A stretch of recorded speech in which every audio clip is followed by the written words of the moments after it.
افغانان په ټولنیزو رسنیو کې په پاکستان د بندیز لګولو غوښتنه کوي. افغانان پاکستان تورنوي چې په افغانستان کې په جګړې کې دخیل دی.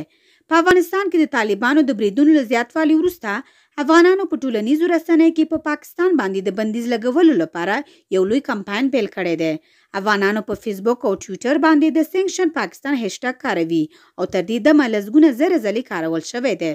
د افغانستان حکومت او ډیر شمېر افغانان په دې باور دي چې پاکستان په خپلې خاورې کې طالبان ته روزنه ورکوي، تجهیز ورکوي، افغانستان ته د جګړې لپاره استوي او مشران یې ساتي. همداراز دوی وایي چې د افغانستان په جګړې کې د زخمی طالبانو درملنه هم د پاکستان په روغتونونو کې کیږي. په پاکستان باندې د بندیز لګولو په دغه کمپاین کې افغان مدني فعالان، ټولنیز فعالان، خبریالان، ورزشکاران او د ټولنیزو رسنیو نور کارکونکي شامل دي. دوی همدارس پاکستان تورنوي چې په افغانستان کې نیابتي جګړه پیل کړې ده.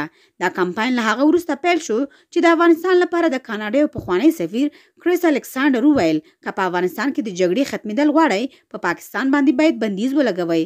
خو پاکستاني چارواکي وایي چې اسلام آباد په افغانستان کې سوله غواړي او افغانان باید پاکستان د خپلې هرې ستونزې علت ونه ګڼي.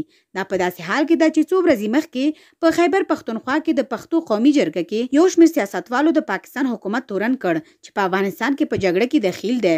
په همدې حال کې په افغانستان کې د امریکا سفارت د سیس فایر یا اوربند هشټګ کاروي او له دواړو غاړو غوښتنه کوي چې جګړه بند کړي.